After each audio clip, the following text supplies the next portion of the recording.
श्रीमन नारायण मित्रों, आपका धर्म ज्ञान यूट्यूब चैनल में स्वागत है।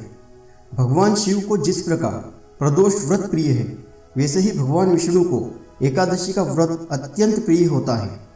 ज्येष्ठ मास के कृष्ण पक्ष की एकादशी को अपरा एकादशी कहा जाता है तथा इसे जल क्रीड़ा एकादशी, अचला एकादशी और भद्रकाली एकादशी के नाम से भी जाना जाता है। इस दिन भगवान विष्णु के वामन रूप की पूजा भी की जाती है और इस दिन गंगा स्नान का भी विशेष महत्व होता है।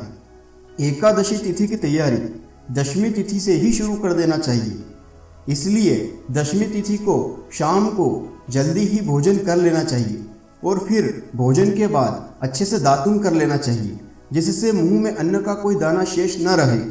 फिर एकादशी के दिन ब्रह्म मुहूर्त में जल्दी उठकर स्नान करना चाहिए। उसके बाद भगवान विष्णु की विधि विधान से पूजा और उनका अभिषेक करना चाहिए।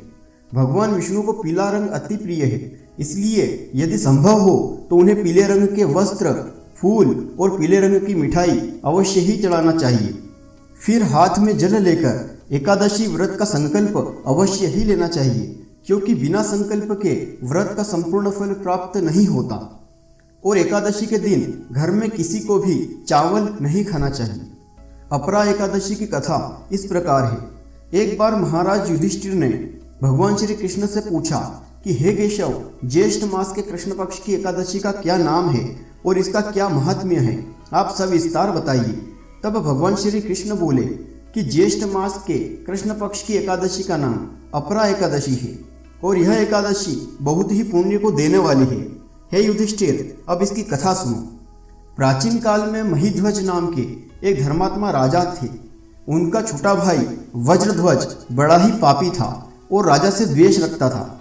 एक दिन अवसर पाकर उसने महिध्वज की हत्या कर दी और फिर शव को ले जाकर जंगल में एक पीपल के पेड़ के नीचे गाड़ दिया। अकाल मृत्यु होने के कारण राजा की आत्मा प्रेत बनकर उसी पीपल के पेड़ पर रहने लगी।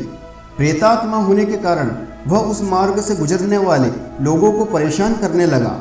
एक दिन एक ऋषि उस मार्ग से गुजर रहे थे तो उन्होंने उस प्रेतात्मा को देखा और अपने तपोबल से उसके प्रेत होने का कारण भी जान लिया। फिर ऋषि ने राजा की उस प्रेतात्मा को उस पीपल के पेड़ से नीचे उतारा और उसे परलोक विद्या का उपदेश दिया। उन दयालु ऋषि ने उस राजा की प्रेतात्मा की मुक्ति के लिए स्वयं ही अपरा एकादशी का व्रत रखा और फिर उस एकादशी का पुण्य उस प्रेतात्मा को दे दिया, जिससे राजा प्रेत योनि से मुक्त हो गया और फिर वह ऋषि को धन्यवाद देकर स्वर्ग लोक को चला गया। जो लोग इस एकादशी का व्रत करते हैं उनकी इस लोक में सिद्धि होती है और इससे प्रेत योनि से भी मुक्ति होती है। यह कथा आपको अच्छी लगी हो तो लाइक, शेयर और सब्सक्राइब जरूर कीजिए, ताकि मैं और भी ऐसे वीडियोस आप सभी के लिए ले